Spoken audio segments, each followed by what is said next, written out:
Sri Chaso. How can you, what are your profound or prominent reflections? A few glimpses. Sri Sri ఏంటంటే ఉద్రేకపరుడు, అంచేత జనంలోకి వెళ్ళాడు. శ్రీశ్రీ మాటలు అర్థం కాకపోయినా కూడా శ్రీశ్రీ పాటలు పాడతారు. చాసో కథలు జనంలోకి, సామాన్య జనంలోకి వెళ్తాయి. వ్యక్తులుగా వాళ్ళ మధ్య ఇంటరాక్షన్ అంటే శ్రీశ్రీ ఏమోను చాసో గోర్కి అని ఉత్తరాలు రాస్తుండేవాడు. చాసో గోర్కి, చాసో గారికి అని రాయకుండా గోర్కీకి అని రాస్తుంది. పెద్ద హైయెస్ట్ రికార్డ్ కదా గోర్కి అంటే, అంతే కదా. అదే మరి, అంటే చాసో గోర్కీకి అని రాసేవాడు. అది పెద్ద విషయం, అందరికీ చెప్పవలసిన విషయం. నిజమే కదా.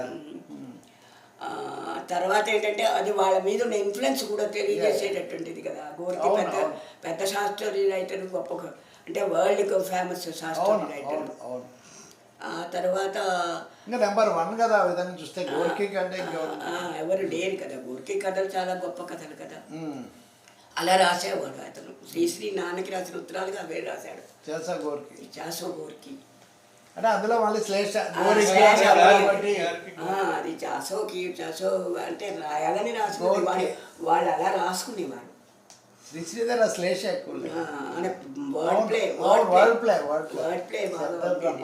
మా ఇళ్లలో ఉండేదండి. అదొకటి. మా ఇళ్లలోను బామ్మ అమ్మ వాళ్ళతో మాట్లాడేప్పుడు కూడా మేము స్లాష్ మాటతో ఆడుకునేవాడు.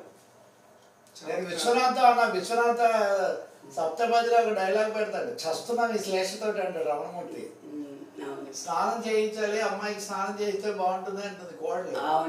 అంటే అవునంటే ఎవరు చేయించాలట, నేనా మా అబ్బాయి అంటే చస్తున్నాం ఈ శ్లేషతో అంటాడు రమణమూర్తి. అది చెప్పేది తిననే చెప్పొచ్చు కదా అని. ఓకే, ఇంకా ఇంకా వాళ్ళిద్దరు ఆయనకి తెలిసినేమో. ఆరుద్ర సోమసుందర్ చెప్పండి. సోమసుందరు వచ్చేవాడు. సోమసుందరు శ్రీశ్రీ నేను ఎక్కువ చూడలేదండి. అంటే చిన్నప్పుడు వచ్చేవాడు, నా చిన్నప్పుడు. కానీ నాకు అప్పుడు పెద్ద జ్ఞానం లేదు. ఆరుద్ర తోటి నాకు ఉన్నది. కానీ విజయనగరం రావడం తక్కువనే. విశాఖపట్నం వచ్చినప్పుడు వచ్చేవాడు శ్రీశ్రీ. ప్రతి వారం వచ్చేవాడట, నాన్న చెప్పాడు. విశాఖపట్నంలో ఉండేవాడు, ప్రతి ఆదివారం వచ్చేవాడు. ఎందుకు వచ్చేవాడు అంటే ఏదో ఒక గేయం రాసేవాడు. ఆ గేయాన్ని పట్టుకుని ఇక్కడికి వచ్చేవాడు.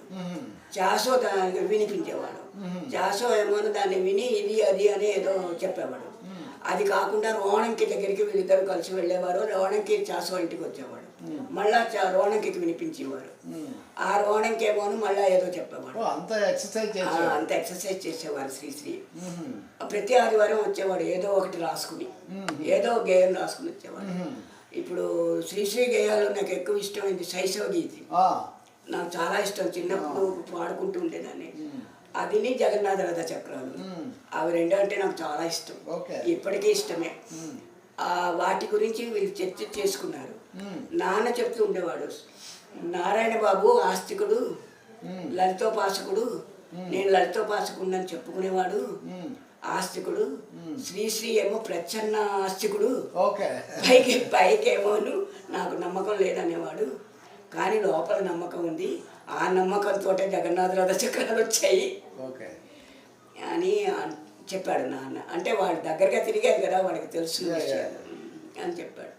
ఓకే, కానీ తర్వాత దానికి ఏం దాఖలాలు కనపడవు కదా మనకి. పైకి కనపడేవాడు ప్రచ్ఛన్న అని అందుకే అన్నాడు.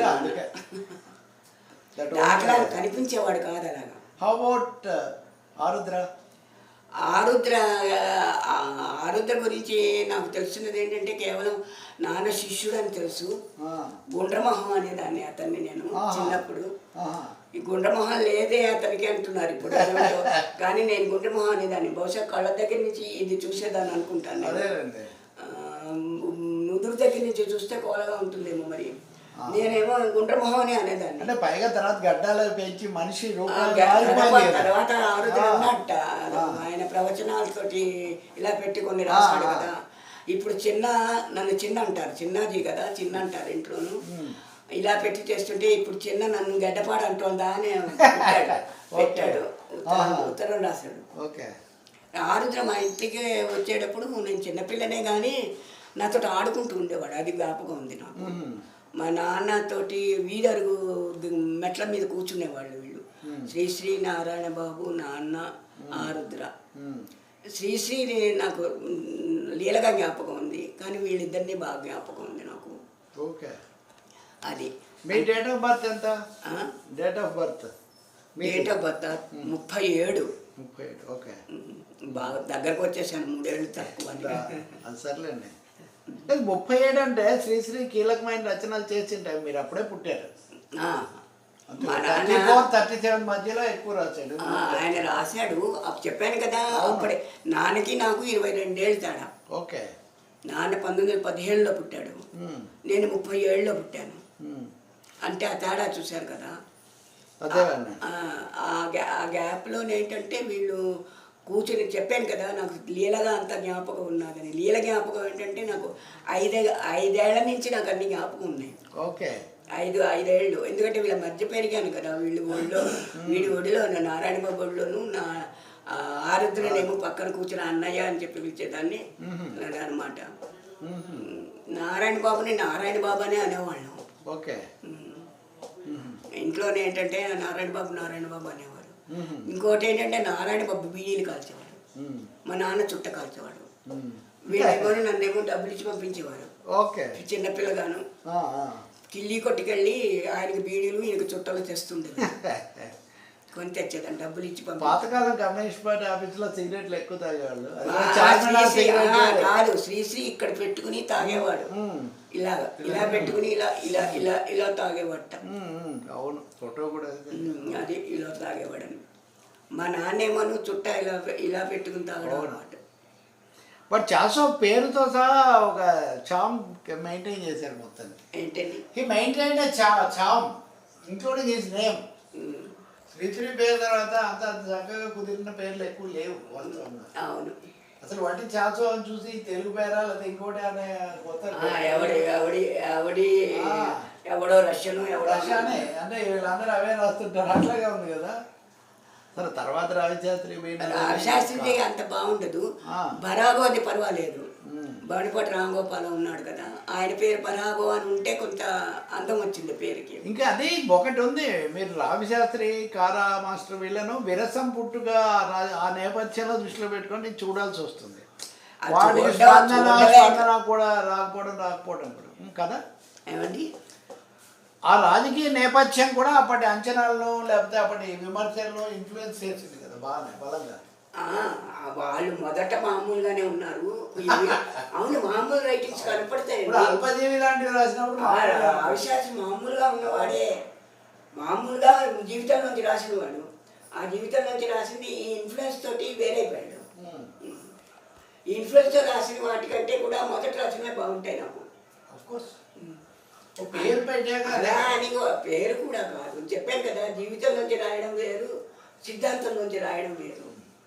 సిద్ధాంతంలోంచి రాస్తే జీవితం కనపడదండి, కృత్రిమంగా. కానీ రావిశాస్త్రి అంత సిద్ధాంతం ఏముందండి. ఇప్పుడు రాజు మహిష అవన్నీ చదువుతాము, రంగారావు రంగుల పురుషుడే కాదు, రంగేలి పురుషుడు, తర్వాత వచ్చినవన్నీ రాసిన కాదు. తర్వాత వచ్చిన వాటిలో మళ్ళా మారాడు ఆయన, స్కిప్ అవుతూ పడిపోయాడు. ఆయన స్కిప్ అవుతూ వచ్చాడు. రత్తాలు రాంబాబుని అడిగి రావిశాస్త్రి ఒక విధంగా స్కిప్ అయిపోయాడు. ఆయన ఒక విధమైన క్రైసిస్ లాగా స్కిప్ అయిపోయాడు. What are your reflections of seniors and senior women writers? Me contemporaries? నేను ఎక్కువ ఉమెన్ రైటర్స్ కంటే వీళ్ళతోటి ఇన్ఫ్లుయెన్స్ అయ్యాను అనుకుంటానండి. ఇన్ఫ్లుయెన్స్ అని నేను అంటుంది మీకు కంపారిటివ్గా రిఫ్లెక్షన్స్ లేకపోతే నేను ఎక్కువ మందిని చదవలేదు కూడాను. వై ఏమో నాకు తెలియదు. అంటే నాకు వీళ్ళ రైటింగ్లో వాళ్ళ రైటింగ్ కనపడలేదేమో నాకు.